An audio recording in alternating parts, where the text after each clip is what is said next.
This is Algebra 1, Lesson 36a, using the distributive property with rational expressions. We're going to do examples 36.1 through 36.3. Here's a little reminder problem for you.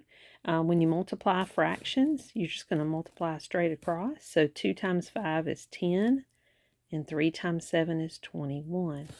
Now, when we're talking here about rational expressions, we're talking about fractions and things written in fraction form. So you can have an algebraic fraction, and that's what we have next. And you would multiply this straight across as well. So you would have mx times ax.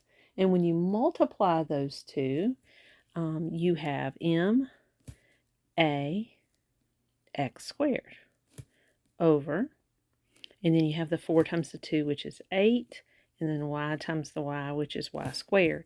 Now, typically, I will write this in alphabetical order. You don't have to, but I find that I make less errors if I do that because it kind of helps me double check myself. So I would say, and I'm looking at the book answer, and it agrees with this. But if you were to write the answer like this, that would be correct.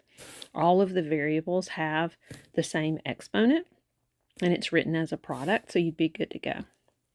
All right, again, rational expressions, ratio. We're talking about fractions, okay?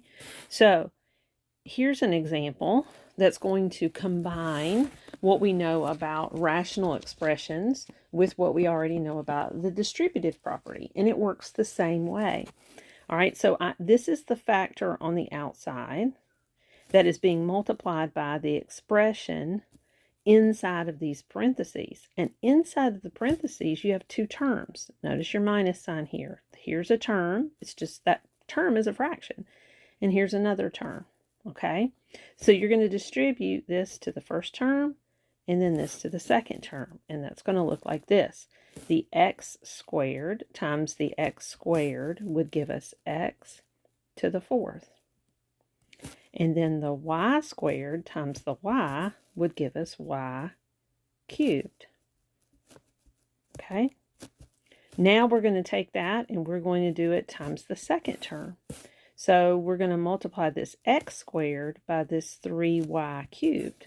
So that's just going to be 3x squared y cubed.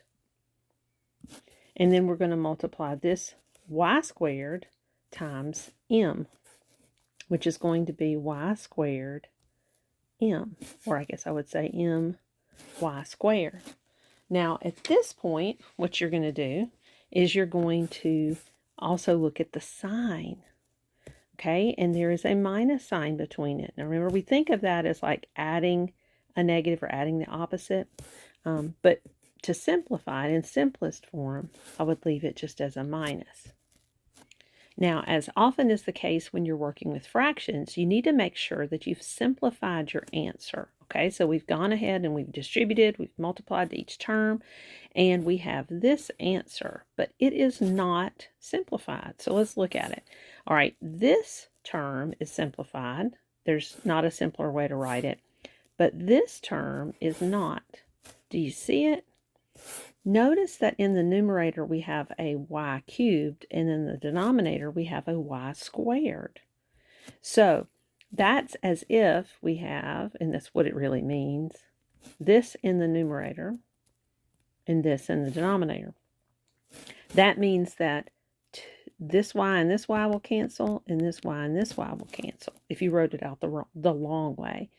And you would see that you would still have one y in the numerator, and you wouldn't have a y in the denominator. But a faster way of thinking about it, and I'm just going to go ahead and copy the rest of this down, is thinking about it like this.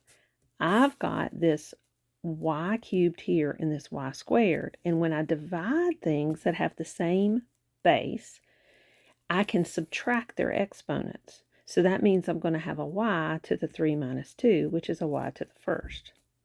Okay, and we've talked about that before. But you can also see it. If you forget the rule, you can think about what that exponent means, and you can cancel them.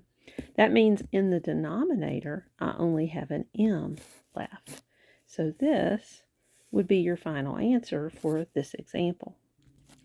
Just real quick too, I want to mention that again, the order of the variables doesn't matter because you can multiply 2 times 3 and you'll get 6. But if you multiply 3 times 2, you'll also get 6. Remember the commutative property. So if you switched the x squared and the y, you switch that order around, it wouldn't matter, okay? So when you're checking your answers, you can see that. All right, let's look at 36.2. Use the distributive property to expand. So again, I have a factor out here that's going to be multiplied by this term and then by this term. So first, let's do that factor by this term.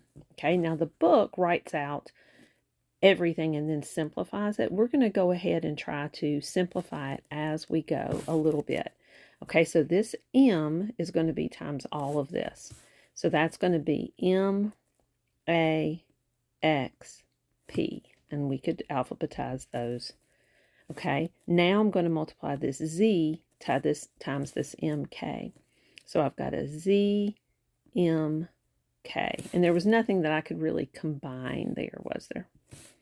Okay, so I'm going to now take this factor and I'm going to multiply it by this term. All right, there's going to be a minus between them. So when I multiply that, this term is not a fraction, but I can make it a fraction. How do you make something a fraction? You just put it over 1. So when you're distributing this, you're distributing the m to what's in the top, okay? And notice you've already got an m up there, an m to the 4th.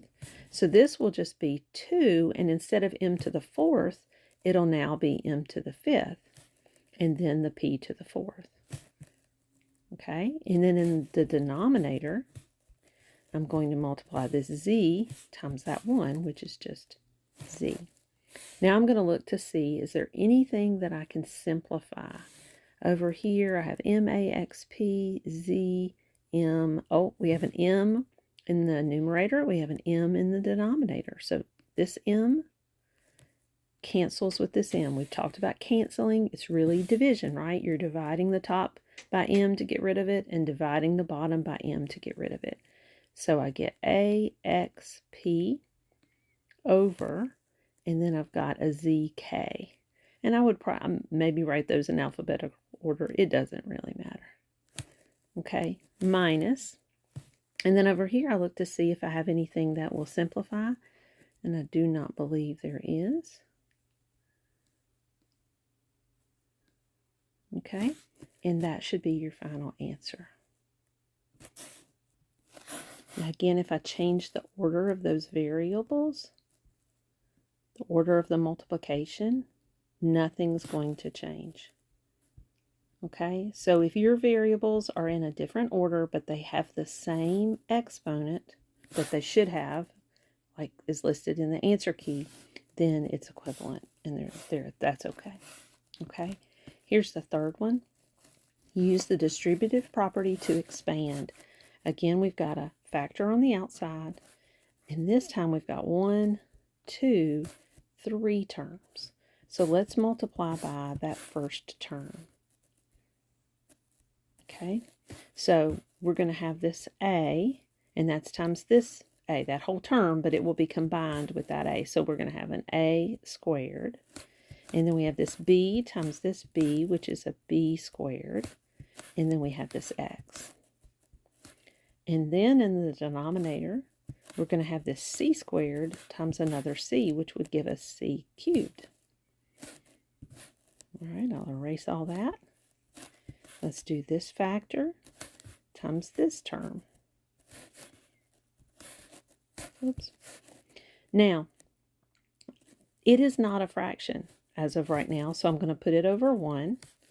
And then I'm going to do this a times all of this. So it's going to be plus 2a. And then I can combine this b with this b, and that would give it a b squared. And then I still have this x here, so we'll bring that x down. And then here I have this c squared times 1, which is c squared. Okay, we'll erase all of that. And now we're going to do the last term. We're going to have a minus. Here's our last term. Here's our factor that's being multiplied by it. And then we'll multiply the a and the b times the 4. So that's 4ab over. Now we're going to multiply the c squared and the c squared, which would give us c to the 4th. And that's your final answer. I don't see anything there that would simplify because you don't have any c's in any of the numerators. And once again, if your variables are in a different order, but each variable has the correct exponent, then your answer is equivalent.